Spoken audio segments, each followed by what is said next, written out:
Hello, everyone, and welcome to A New Direction. My name is Jay Izzo, and oh man, do we have another great show for you. It's easy. I say it every week, right? You know, the easy part of the show is, you get a great author and you get a great book. Well, it's pretty freaking easy for me to do what I need to do. So again, I have another great show. I got to tell you, here's the thing about today's show. I know you business people who are out there, I know you have fallen in love with goal setting. I have too. I have to. And let's be honest with each other. Can we? Let's just talk. You and me, business owners, CEOs, managers, whoever you are, who are setting up the goal setting thing. Let's talk. It's not working, is it? If we really come down to it, the goal setting thing's really not working. We're really not inspiring our people very well, are we? With it. I mean, nobody goes into that, that annual meeting that we do where we set up the goals, right? And everybody comes around and goes, well, these are going to be my goals for the year. Nobody's jumping up and down going, oh man, I can't wait to get those done.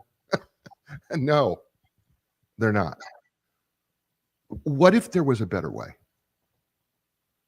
What if we could tap into the dreams and visions of people that we manage or that work for us? What if there was a way we tapped into what they desire in such a way that's not necessarily relevant to work, but to what they want to do, but that we kind of supply the support to help them achieve those things, whether it's because we're cheering them on or some other way? What if we were able to do that in such a way? What do you think? How do you think that would work? And I know your first objection to me is going to be, Jay, listen, if we do stuff like that, my employees will be so distracted, they'll never get any work done. What if I told you that's absolutely not true? Because it's not. See, my guest today, Dane Espegard, has written this book called The Dream Machine, a leader's guide to creating teams of high performers who achieve extraordinary outcomes. Here's the deal, folks. He's created a system where he lets people dream, and they keep coming back not only for more, but they're high performers. They get their job done. They're excited about their work. Because now what you've done is you've given them a connection between their lives and the work.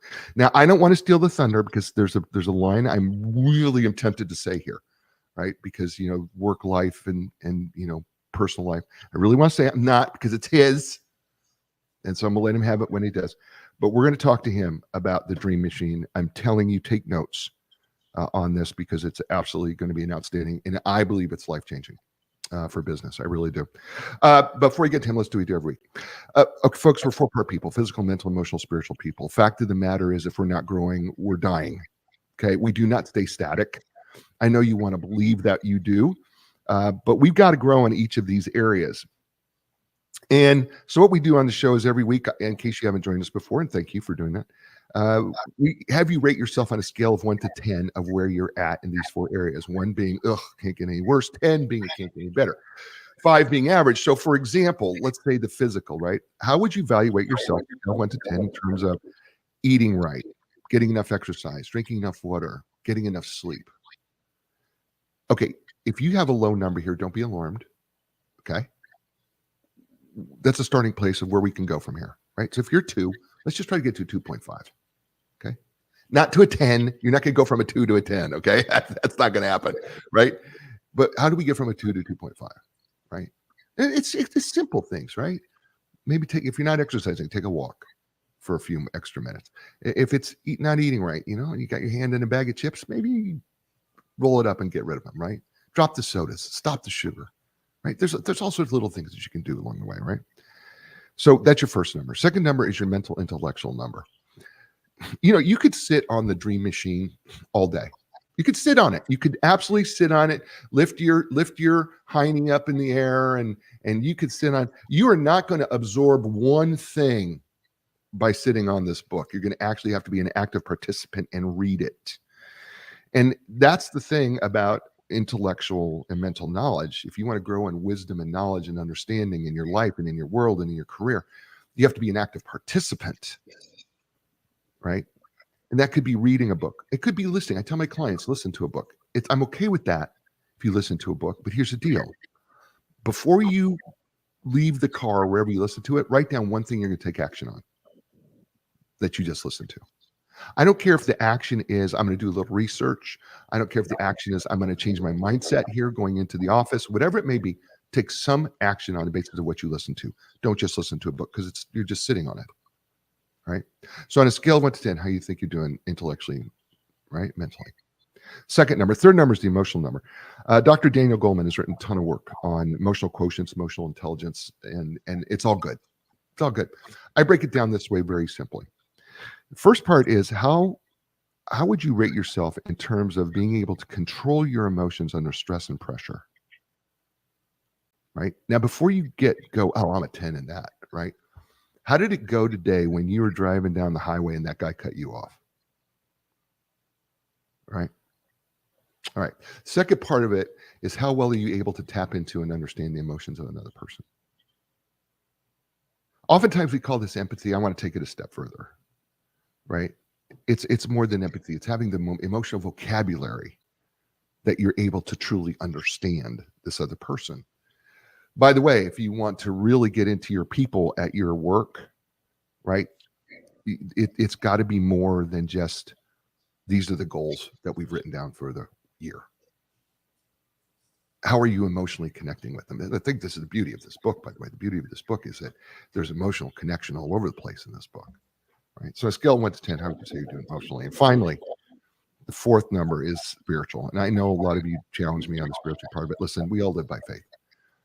You woke up this morning, you drank your sip of coffee, you believed it wasn't poisonous, you pushed the button on your car believing it was going to start, you saw the walk sign on the crosswalk, you believed the cars weren't going to hit you, you made plans for the future, believing they're going to happen, and they haven't happened yet. That's all faith. That's spiritual, right? And in the middle of chaos, what brings you back to centeredness? What brings you back to peace? What gives you a sense of joy in the middle of your case? Is it God? Is it nature? Is it meditation? Is it something else? And the question you have to ask yourself is, how's that working for you? Because if it's not working, you got to change it. And we all connect on a spiritual level. It goes way beyond the physical, mental, and emotional. So on a scale of 1 to 10, how would you say you're doing there? Those 4 areas are like the air and the tires of your car. If one tire's a little too low, well, the fact of the matter is it's going to have a hard time steering it. If all 4 tires are too low, you're going to ruin the car over time. So we want to bring the air and tires to the right height. And speaking of someone who does that, his name is Dane Espegard. He is a division manager for Vector Marketing, the direct sales distributor of Cutco Cutlery. By the way, Cutco, if you are looking to sponsor like this show, we are completely open to it. For nearly 2 decades, Dane has trained and managed thousands of young professionals in networking. Yes, it was a cheap plug, Cutco, but I'm serious. If you're looking for a place to advertise, we can make a deal. Interpersonal communication, leadership skills, helping his team and mentees realize their personal and professional goals. He has revolutionized corporate cultures with his Dreams program. He is also a culture consultant who teaches, assists, and executes the implementation of a culture centered around dream achieving. He works with companies in a very simple manner to get the culture started and leaves them with some very easy to implement steps. I totally agree with this book. It does it. He lives outside of Minneapolis with his wife, Brooklyn, and his 2 daughters, Aylin and Izzy, I think it is. Mm-hmm. All right. And so, ladies and gentlemen, welcome to the show.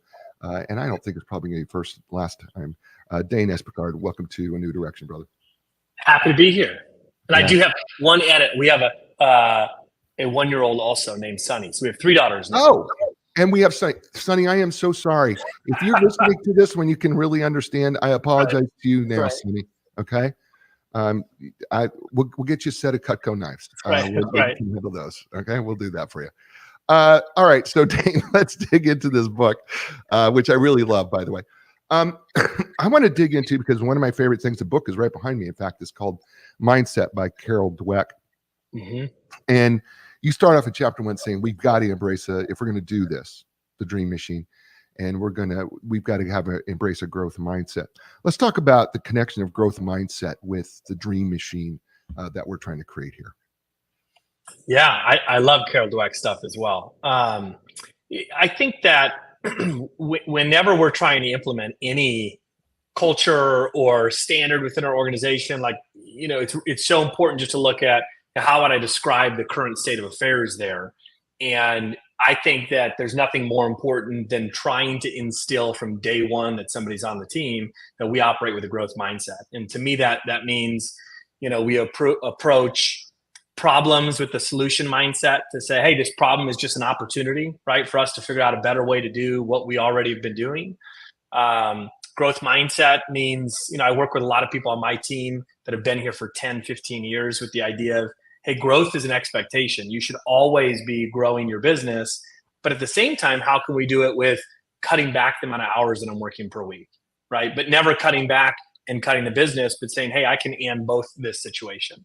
And I think that growth mindset leads to that. Growth mindset means, always the question of how can I versus focusing on the obstacle that's in the way. And so with the dreams mindset, we can't have pursuit of dreams without the expectation of we all believe that there's more in the future for us, that I can be more, I can have more, I can accomplish more, I can be more efficient, more of all of that. Yeah, you ask a question at the end of this first chapter. It says, is your team growth minded enough for dreams? I think it's a really interesting question because I think we'll talk about it probably a little bit later. We could talk about it now, but we as adults, we don't allow ourselves the ability to dream. As children, we're fine with it to a point.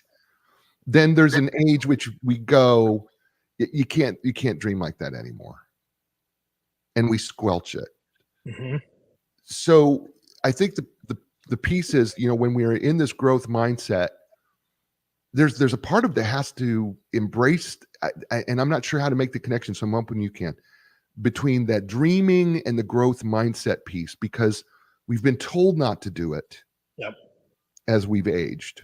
Mm-hmm. And now you're trying to open up that can again in this book by saying, no, it's going to require growth mindset and you should dream. Yeah. So I couldn't agree more with you on at a certain stage, at a certain age, I always, when I talk about this, I always say it's beaten out of us. Like, when we grow up as kids, we engage with our kids all the time. What do you want to do when you grow up?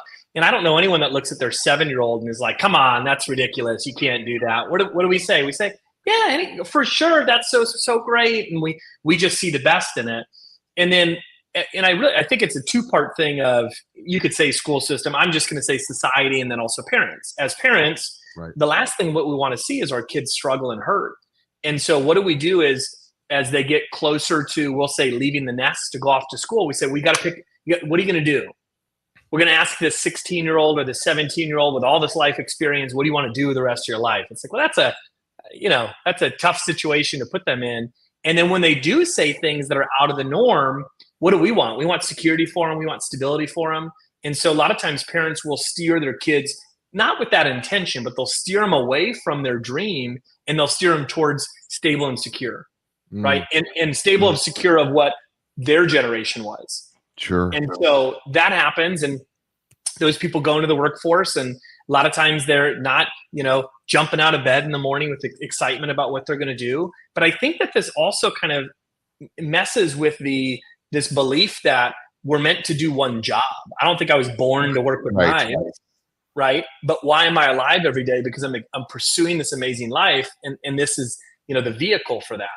I think when it comes to is your team growth mindset, does your team have that growth mindset? I think if you really were to look at the top performers at every organization, they are growth minded. And that's what makes them a top performer. They do believe more is possible. When the team or their leader says, this is what your job is, and this is your number, or this is whatever, they're the ones that look at it and say, I can absolutely do that. So they are growth minded. I think the most important mindset within the team is the leader's mindset. And so, if I were to go back and kind of rewrite that section, it would probably be what's the mindset of your team, but then more importantly, the leader. And that is always the stopper to this culture. I've been asked that before of like, well, does this work for every company? And my response is no, it doesn't. Like, you could go and try and install this into a business, but if the leaders don't actually believe in this concept, it's not going to work, because it's top-down leadership where that type of of belief has to be lived by the people, that are kind of giving the keys to this to everybody else. Yeah, I agree with you. And the growth mindset thing, everybody wants to think. I talk about this all the time, and I coach mindset. And everybody wants to think they're in growth mindset until it has to deal with somebody else, and then they say that right. And then there's branches of it, right? And you start talking about some of these branches of growth mindset. And one of the things you say is, we if you're going to be in growth mindset, you also have to be in abundance thinking versus scarcity mindset, which I think oftentimes we call prevention mindset versus promotion. Yeah. We get into a prevention mindset, meaning for those who are listening at home, where we're going, I don't want to take the risk. I want to keep what I have. Yeah. And I don't want to try to do that. Abundance goes a little bit further and says, I believe that everything is out there for me to get. Yeah. And I can get it. There's nothing stopping me from getting that. So here's what I would like to ask you here is talking about this abundant mindset that is a branch from the growth mindset, and how that fits into this dream machine that we're about to create here. Yeah, I think that the great question, because I think that those two go hand in hand. And I also think that we can have the whole conversation of like the chicken and egg, Sure. the dreams and the abundance mindset, but I think they feed each other. You have to have a little bit of abundance mindset to even believe that this type of culture can work. When what I have seen from the teams that have used this, when I'm working with, let's just call him Joe. Joe's a 42-year-old. He's got a family. Has had his head down, just working away for, since college. And now to say to Joe, anything's possible. Let's have an abundance mindset. Well, Joe doesn't necessarily believe that right now because, he's got a mortgage. He's kind of fallen into like, well, this is life, right? And we're talking about like the typical person. And what I find with the dreams mentality is that sometimes when people think of dream and they hear that, they think dream trip, dream house, these big major things. But anybody who goes through the book will see that it could be the small stuff in the world. It could be lose 5 pounds. It could be go do karaoke for their first time, like just something that they've wanted to do that they've never done. Well, in my experience, every time somebody checks something off that list, because again, take a 42-year-old, ask them last year, how many things did you do last year that you've never done? What were some high? And I think most people, it's kind of tough. They're like, well, or they'll reference their kids. Well, my kids did. It's like, we're not talking about your kids. We're talking about you.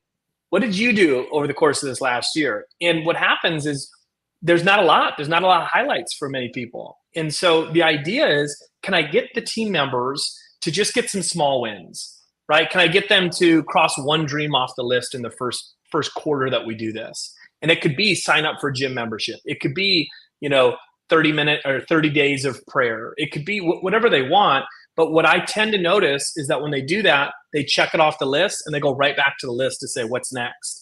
And as they start recognizing, like, there's so much more I could be doing on a regular basis that brings me fulfillment, brings me personal growth. What happens is that naturally transitions into the anything is available to me, right? Which is how you were describing the abundance mindset. And I agree with that totally. Of like, I can do anything with time, right? And hard work. I can do anything. And so as they're chipping away at these dreams, I see people get more and more bold with what they select to do, right? Because this is very much a invitation, not obligation culture. Like, hey, you're not obligated to pursue your dreams, but we're going to support you if you want to. And I think that's a really cool line to be able to balance in the workplace. Yeah, you bring up 3 great questions that we need to start asking instead. What would be awesome? How can we make that happen? And why the heck not? Those are 3. Those are 3 questions when we get ourselves stuck. I think we need to ask, what would be awesome, right? How can we make this happen, right? Because typically we focus on the problem, and you and I both know that the more we focus on the problem gets bigger, and we can't find a solution, right? And so when we're giving ourselves this opportunity of abundance mindset to say, well, what would be awesome? How can we make this happen? Right? We stop focusing on the problem, and all of a sudden solutions present themselves. out of that. And you talk about in this chapter a little bit later called progress, not perfection. And you say everybody's a work in progress, no matter what. We're all work in progress. I get this. And you said the litmus test for everyone in the growth mindset culture is to ask the question, is this year better than last? And you say the answer should be yes. And then you move into that leaders may fear that if we talk about a greater world outside of work, they're going to lose people. So that's going to be the first objection that you and I are going to have. So help us combat that objection. Yeah, I think that goes right back into the abundance scarcity mindset. Oh, these people are going to leave. Clearly that would fall into the scarcity mindset, right? And I don't want somebody on my team. Well, so again, this goes to the let's if I'm having a conversation with a leader, a CEO, a business owner, and we just say, let's take your current business out of it. Let's just have a philosophical conversation about a team, right? A high performing team. The best people, the highest performers always have opportunity, right? They're going to have opportunity all over the place. So theoretically, do I want to have a team of people that don't have opportunity elsewhere? No, because by default, that means that they're B's and C's in terms of like in the marketplace, right? So I want to have people that have opportunity all over.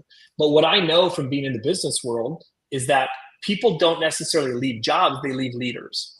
Right.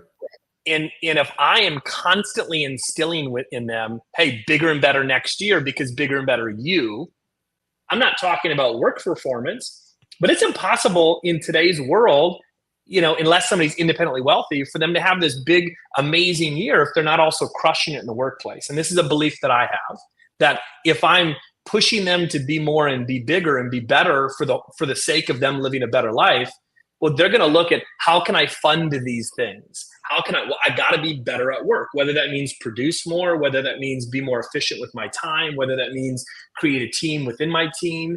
There's all of the way I see it is all of their opportunities to living a bigger life means a better performance for the team that we have. And in the book, I also talk about, like, I view all my relationships as temporary, even my best people that have been with me 15 years. My wife and I view our marriage as temporary. And that's very counter. We took the words out of our vows of till death do us part, because, well, no, if we're not both growing together and working hard on the relationship, I don't just want to be in a loveless marriage forever. And so we took that stuff out. And I view that with my top performers. I never take them for granted. And I know in a heartbeat, they could get a job anywhere. If they're a huge performer at Cutco, man, they are talented, right? So they could go sales jobs. You could throw a rock and hit 5 different sales jobs, right? And so they're always going to have that opportunity. And so I want to make sure that I respect that, which means constantly courting my top people, which means caring about them as a person and never looking at them as a line item. That's awesome. His name is Dane Espegard. The book is titled The Dream Machine, A Leader's Guide to Creating Teams of High Performers Who Achieve Extraordinary Outcomes. We're just getting started, folks, but it's already really, really, really good. You're listening to him here on A New Direction. Hey, folks, Linda Craft Team Realtors, going on 40 years. They have been the transition people when it comes to real estate. You go, what do you mean transition people? Well, think about it. Every place you ever lived has been a life transition. Well, they know how to take the stress out of that part of the transition in your life. So listen, whether you're ready to buy or sell your next home or your first home, whatever it may be, trust the transition experts. It's the Linda Craft Team Realtors. You can find more by going to lindacraft.com, LINDACRAFT.com.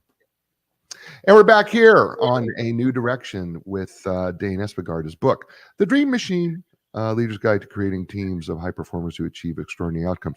I just want to let people know that what Dane and I have been talking about, abundance thinking versus scarcity mindset, progress, not perfection. These are 4 operational values that growth-minded teams uphold that he's found in his research. So the first one is abundant thinking versus scarcity mindset, progress, not perfection. I want to move into number 3 of these 4, and that is people have one life. And I did my best to not steal it because I really wanted to steal it, and I didn't. So, but we do this, right? People go, I'm looking for work-life balance, right? Tell them why this is a misnomer, please, and more of a myth. Yeah, it's in today's, is the quote, live to work, work to live? Yeah, there's not a work life. There's not a personal life. There's just one life. There's just one life, and we still have. There's so many companies are still run by the old traditional, mindset of we're going to clock in, clock out. You're going to leave your personal life at home, and then you're going to. Well, that had been shifting for a while, and then with COVID, I think it was completely shattered. Where now, I don't know what the percentage of the population is that works remote or has that flexibility and availability. It's the workspace isn't even truly workspace and home space, right? I'm working right now from my home office. And so to think that I can just get somebody for this work portion and not take on the baggage of everything else that's going on in their life is just not accurate.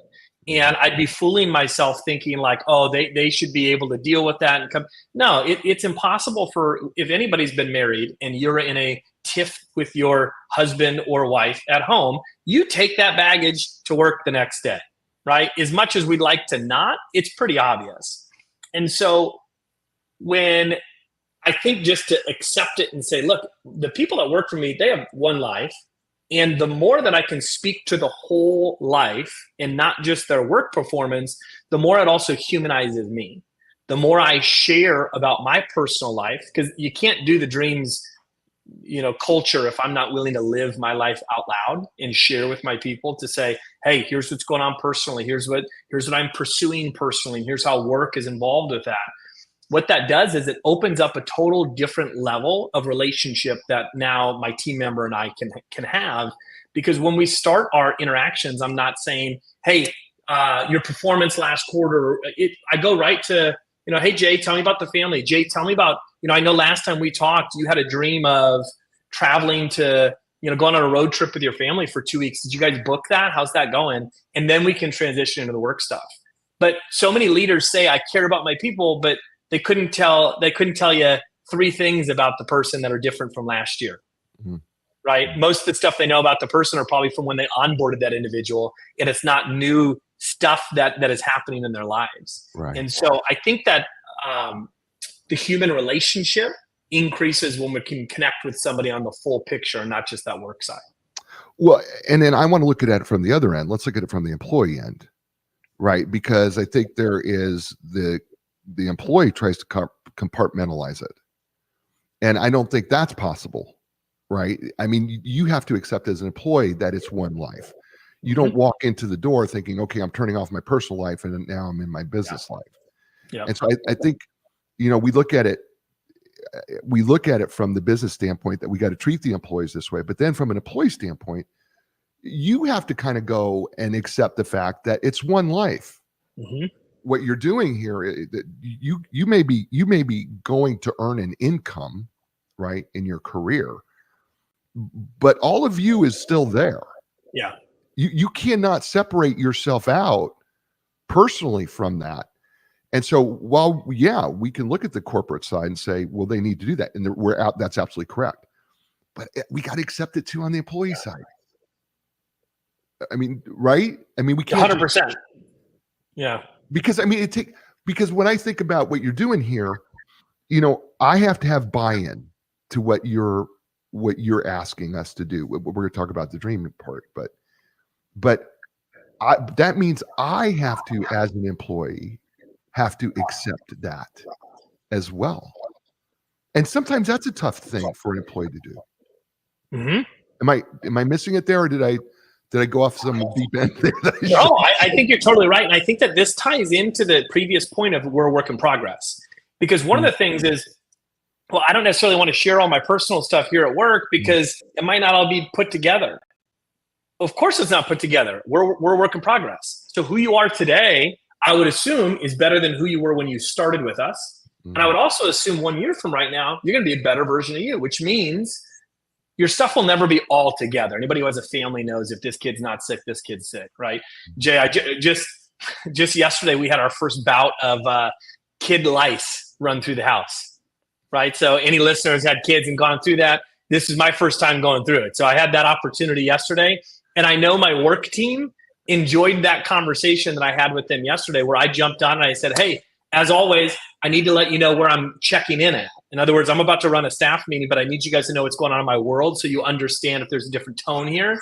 Just found out my kids have lice. And my wife right now is bleaching the house and considering shaving our kids' heads.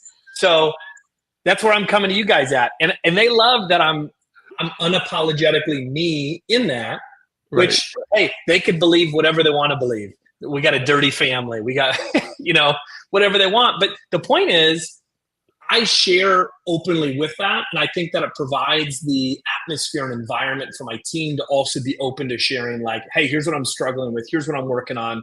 Here's what's going on personally that may show itself into work. And we work through those things because, everybody needs to be able to provide for their family. So being able to show up the best that you can in that moment is important to your family. Yeah.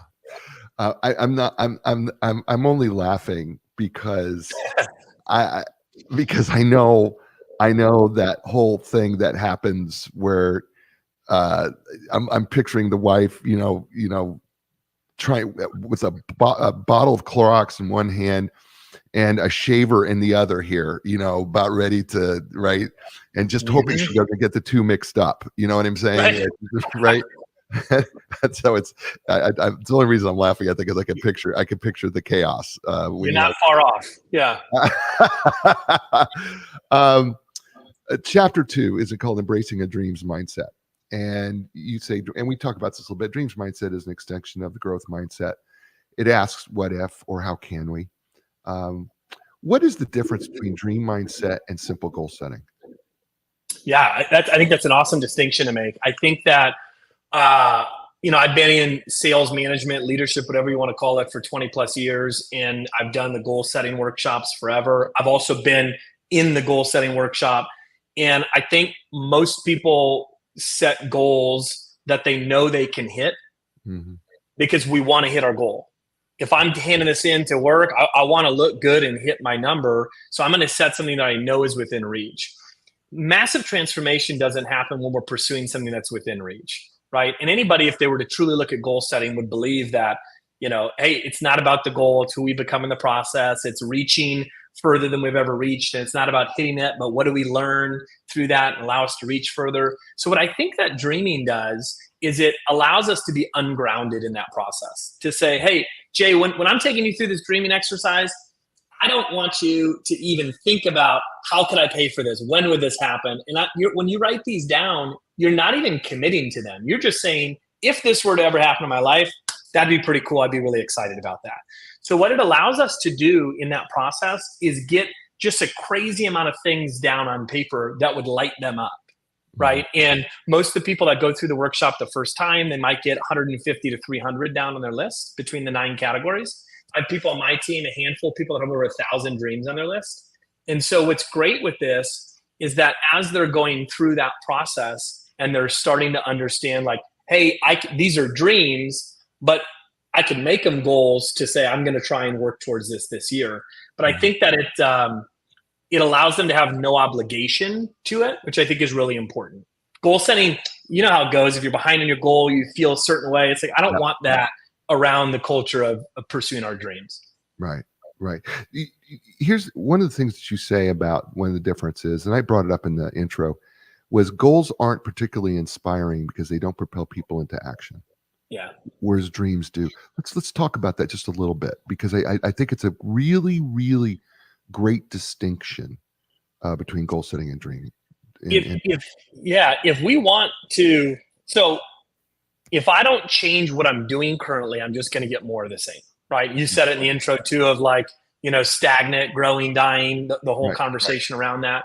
So a lot of times, if a goal isn't big enough to move somebody in terms of like really move their whole being of like, man, I am committed to this thing, they're probably going to continue to do the same actions that they've been doing, which means I'm going to fall short of whatever that is.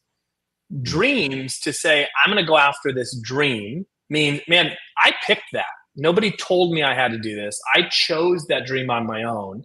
And if I got to experience that, man, how amazing would that be? Even just the language around I accomplished a dream, I think is really special.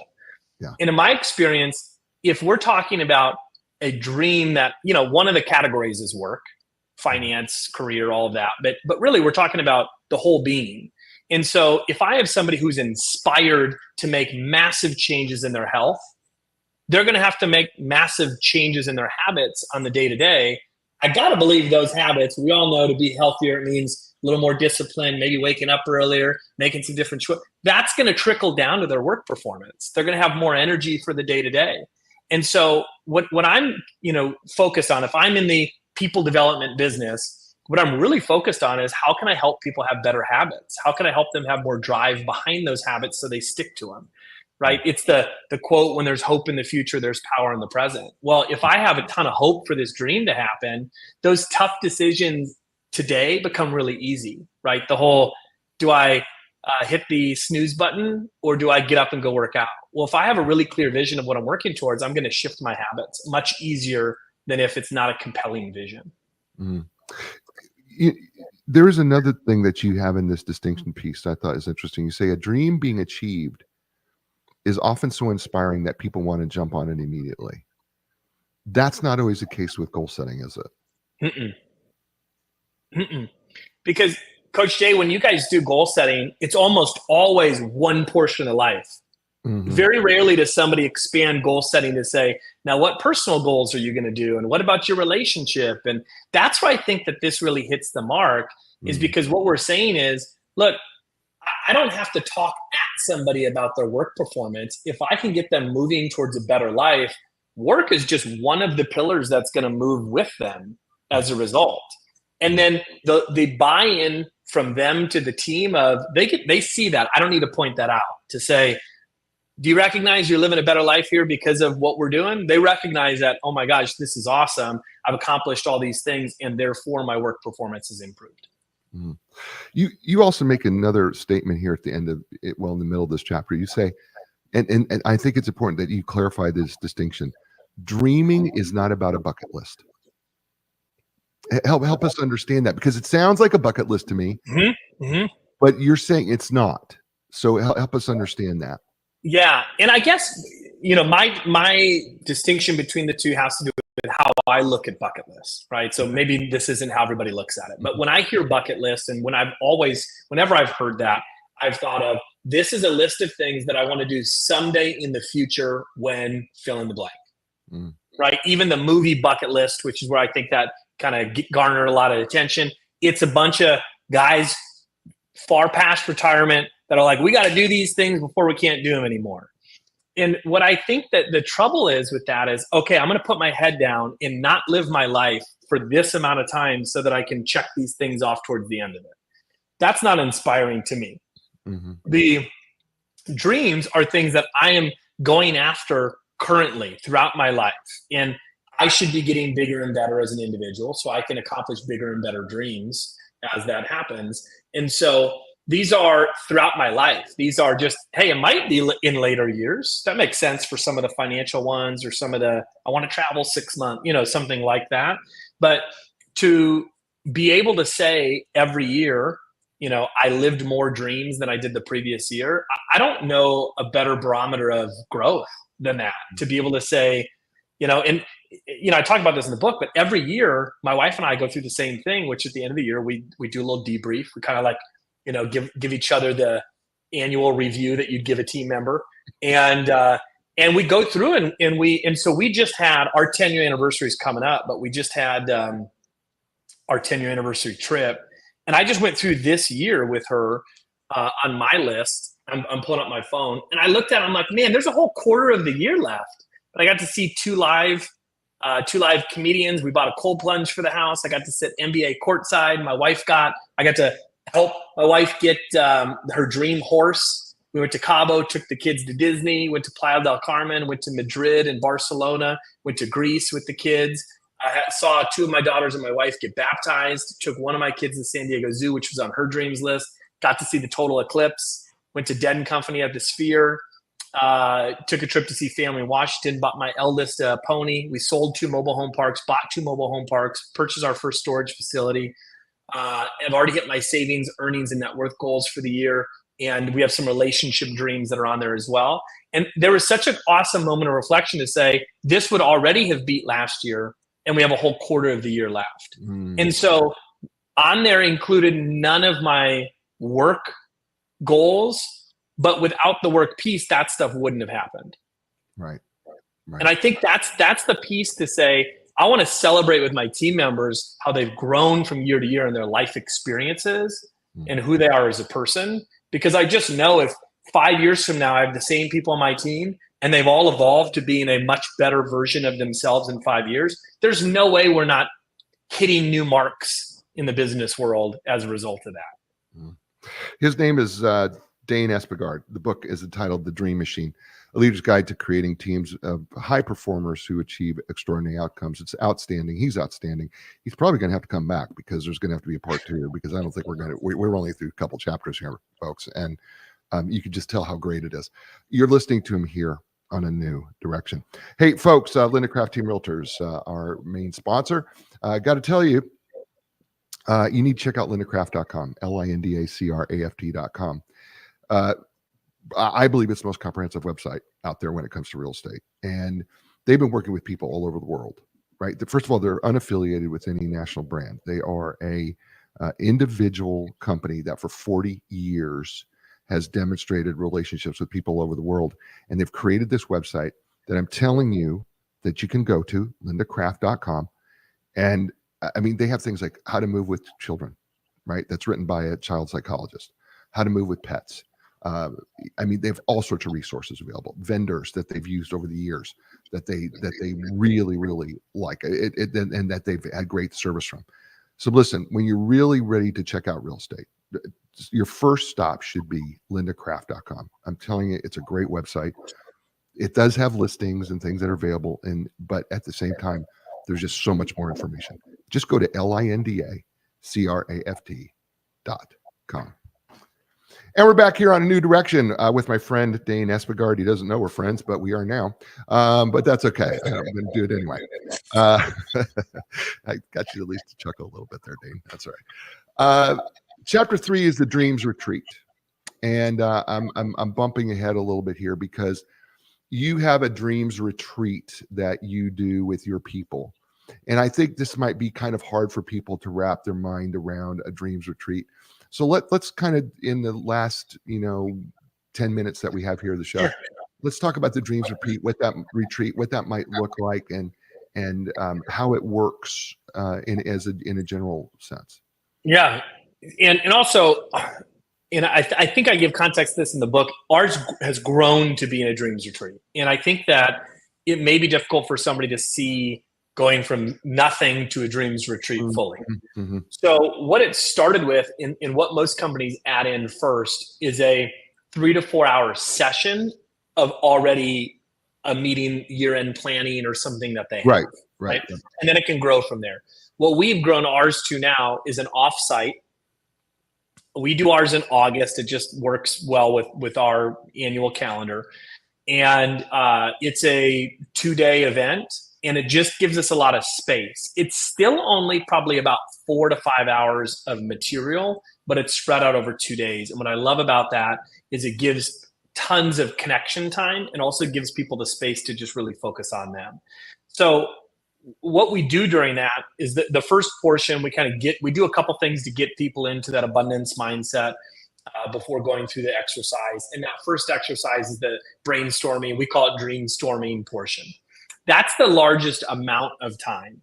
And we go through, I probably 1,000 to 1,500 thought joggers that all rattle off during this.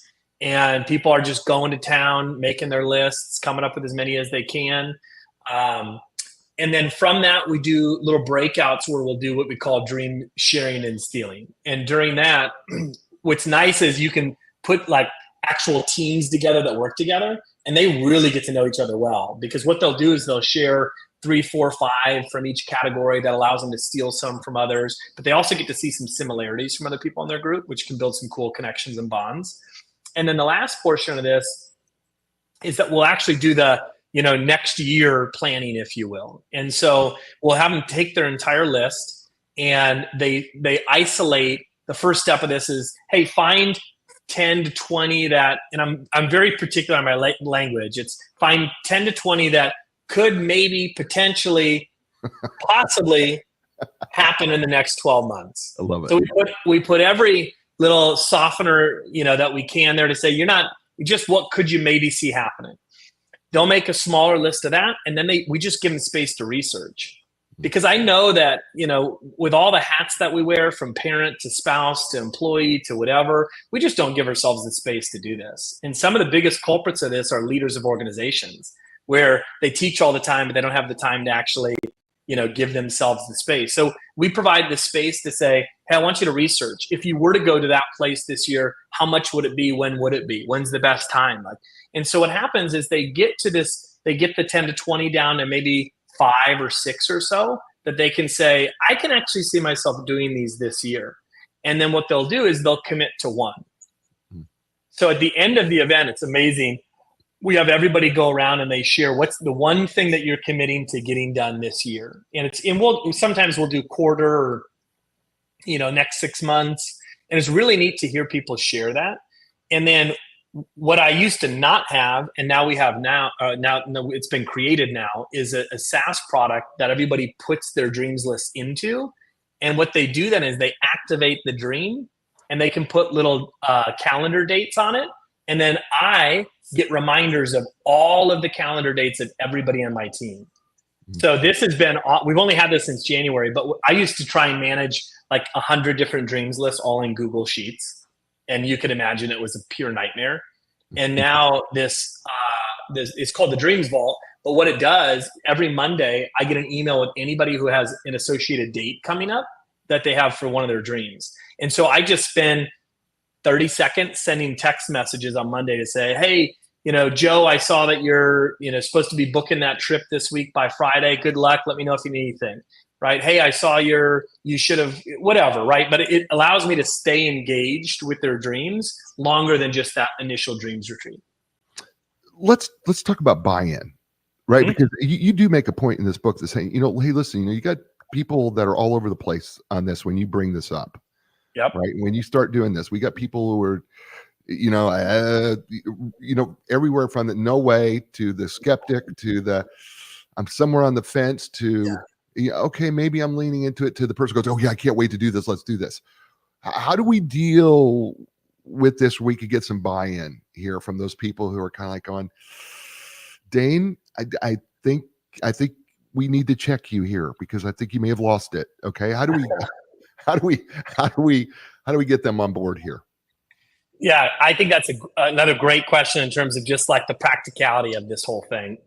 I have found that most teams' top producers are ripe for this because, again, they already show up. This is how they live usually, which is I can do more than the average person. Anything's possible. They have a higher self-confidence. So giving them this, those people are usually the first to say, oh, yeah, this is great. So one thing that I would say to somebody considering this is if your top people will benefit from it, it's probably worth it. Where you get the most resistance is usually the, I don't want to label somebody, but negative Nancy, that sure. is kind of the naysayer to everything that comes up. Well, that's, I'm not going to make a program specifically around that person. But the number one thing to get adoption in the team is that the leader has to do this from the front. And so for me, I knew that if I wanted this culture to really set root in my division, that I had to be the example of it nonstop. I'm the most permanent person on my team. I'm the most constant, and I'm the loudest voice as the leader. And so I have to live it out loud. And what this means, it's an interesting thing because a lot of times what happens, and I talk about this in the book as well, is that when somebody gets to leadership position, a lot of times what they'll do is they'll start to shield some of their personal life. And I understand this because I went through this as well. Early days with Cutco, when I was in college, I said, man, I want to stay with this company because, and it wasn't because what people were telling me, it was because a few leaders in the business, I saw their life and I said, I want that, right? They were mid-20s, low 30s. They looked like they were living it up, great family, traveling. I don't know how much money they made, but I thought they were making good money. So I wanted their life. And then as I started to grow in the business in advance, what I recognized later that I was doing is I started not talking about the cool things that I was doing, the flexibility that the job was providing me. And as a result, I was actually dimming that light to the future people that would maybe want to stick around. What dreaming did is it allowed me to publicly talk about the cool things that I was doing and not feel bad about it because I was also in turn supporting their dream. Right. I used to feel bad saying I'm about to take a 10-day trip because I knew maybe somebody on my team couldn't afford it or they didn't have the luxury of the time freedom that I did. Well, then I started talking more about it. And I said, this is a dream trip. We're going to a location that we haven't been to before. We're really excited. My team would rally around that because they'd want to support me pursuing a dream because I support them pursuing a dream. Mm-hmm. And so it gives back that ability, if you will, for the leader of the organization to live more out loud, but also to get support from it as long as they're then in turn supporting their team and their dreams. And support can show up just as, check-ins. It could show up as financial support. I split dreams with people occasionally. I see a health one on somebody's. They want to sign up for a gym or they want to sign up for a race. I'm like, hey, how much does that race cost? I'd love to split it with you. Right. And just showing it's $100 out of my pocket, but man, that does a lot more than $100 worth of good, right? To show that person I'm supporting them. Instead of buying the random gift certificates or the same thing for Christmas for every single person, I go dream shopping on their dreams list. I have a budget, how much I want to spend on each person, and I pick things out. It's a little more, but the gifts that I give are last year I gave somebody got acupuncture from me. I did not administer the acupuncture, but they got a gift certificate for that to a local acupuncture place. And somebody else on the team got colonics. And Jay, I don't think any time in my life I was like, you know what is going to be a great gift to somebody is paying for their colonics, but it was on their list. And I'm like, they're never going to pay for that themselves. Right. And it's such a cool conversation piece too. And people are so excited to get a gift because they know it's individual to them. Right. Yeah. I love this concept and I love what you're building here. And I know you've presented this to other businesses as well. And how do you get when you walk into a business that's always done goal setting and you start presenting this, how do you get that leader to buy in? What is your go-to to get that person to buy into what you're trying to do here with dream storming and the dream storming process? I think a lot of it is just asking the right questions to them, right? To the business to say, hey, have you ever struggled or been worried about losing your top talent? If you have, okay, and usually the answer is yes for most people, like, oh, I need to keep these top people. Then the next question would be, what's your unique value add that you provide that a different company doesn't provide? Well, we pay them really well. They could probably get that somewhere else, right? Well, they have, but what it shows to most leaders is like, I don't know that I have a unique value add, right, for them, and say, well, this is one that a lot of companies have is they care about me and they help me pursue my dreams, right? What is the other thing that you have been able to do to really let your people know that you care about them as a person? And do you think that's important? But I used to try and figure out, like, how do I get through to every leader? And what I realized was I just don't think that this is for every business that's out there, because it is to take somebody who doesn't have this, like, I look at my people as one life. I look at, hey, if I can grow the person, it's going to grow their work performance. If they don't already believe that, this probably just isn't going to be for them. And that's okay. But I think, it's one of those that's like, I don't think everybody is the customer for this, if that makes sense. I think it's the leader that already has to kind of lean that way to say, oh, this is great. It gives me a framework for what my beliefs already are. Yeah, I'm going to challenge one statement that you made. And I don't do this often, but I'm going to challenge one statement. I'm going to disagree with you and say, you know what? I do believe it is for every business. I think it's the business person that is refusing to embrace it, because I do think it's for every business. Because the more I dig into this book and the more I read, and I've gone through it twice. I've read it once, cover to cover, and then I went through it again. And the more I gleaned from this, and even looking at my notes that are in front of me, the more I glean from it, I go, this makes so much sense.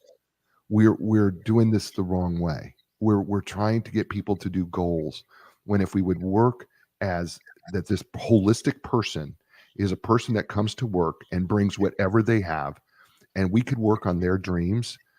Why would they not want to stay if I know that my dreams can come true where I'm working here today? Why would they not want to stay with you? Why would they not want to produce for you? Those were the questions that came at me when I read this book. And so I think I'm not angry with them at all. I feel sad for people who don't want to embrace this, because I just think it's that good. Yep. Yeah.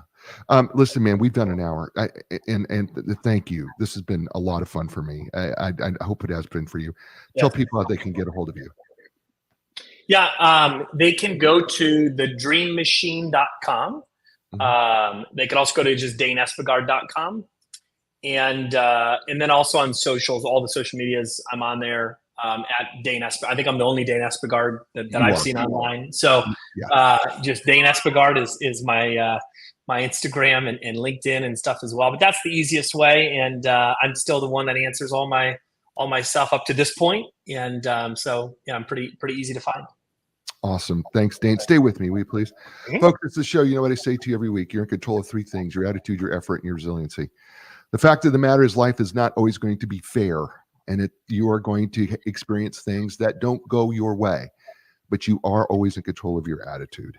Always in control of your attitude. Didn't say it was easy, but you are in control of it. And the fact of the matter is, your effort is tied to your excellence. So we all have different effort levels at any given day. How excellent will you be today? That's your choice. And finally, we all get punched in the gut or knocked in the teeth, right? But it's up to you to get back up. And we need you to get back up. And let me tell you why. Because you're worth it, and we need you on the team. We'll be back next week with another great guest. It's going to be another great book, but automatically it's another great show. I thank you everywhere for tuning in, wherever, watching us on DBTV or listening to us on radio coast to coast or downloading us on podcasts. Tell your friends, tell your enemies that it's a great show. Give us a thumbs up on YouTube and a positive 5-star review wherever you're listening. And you know what I say to you all over the world, and that is thank you and ciao, everybody.